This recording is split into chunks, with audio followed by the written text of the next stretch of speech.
Hello, church. Welcome to today's daily devotion. My name is Henry Loke. This is God's Feeding Station. It's an honor to be with you again today. Thanks for being here. As we continue in Streams in the Desert by L.B. Cowman, today comes from Romans 8:37. In all these things we are more than conquerors through him that loved us. This is more than victory. This is a triumph so complete that we have not only escaped defeat and destruction, but we have destroyed our enemies and won a spoil so rich and valuable that we can thank God that the battle ever came. How can we be more than conquerors? We can get out of the conflict a spiritual discipline that will greatly strengthen our faith and establish our spiritual character. Temptation is necessary to settle and confirm us in the spiritual life. It is like the fire which burns in the colors of mineral painting, or like winds that cause the mighty cedars of the mountain to strike more deeply into the soil. Our spiritual conflicts are among our choicest blessings, and our great adversary is used to train us for his ultimate defeat. The ancient Phrygians had a legend that every time they conquered an enemy, the victor absorbed the physical strength of his victim and added so much more to his own strength and valor. So temptation, victoriously met, doubles our spiritual strength and equipment. It is possible thus not only to defeat our enemy, but to capture him and make him fight in our ranks. The prophet Isaiah speaks of flying on the shoulders of the Philistines.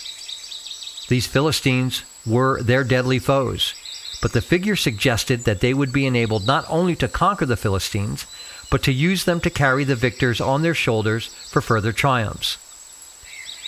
Just as the wise sailor can use a headwind to carry him forward by tacking and taking advantage of its impelling force, so it is possible for us in our spiritual life, through the victorious grace of God, to turn to account the things that seem most unfriendly and unfavorable, and to be able to say continually, "The things that were against me have happened to the furtherance of the gospel," from life more abundantly. A noted scientist, observing that early voyagers fancied that the coral-building animals instinctively built up the great circles of the atoll islands to afford themselves protection in the inner parts, has disproved this fancy by showing that the insect builders can only live and thrive fronting the open ocean, and in a highly aerated foam of its resistless billows. So it has been commonly thought that protected ease is the most favorable conditions of life, whereas all the noblest and strongest lives prove on the contrary that the endurance of hardship is the making of the men, and the factor that distinguishes between existence and vigorous vitality. Hardship makes character. Selected.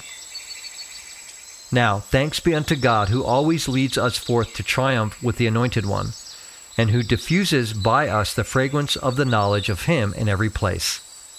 2 Corinthians 2:14. Amen. Have a great rest of your day. Lord willing, we'll talk again tomorrow. Take care. Bye-bye.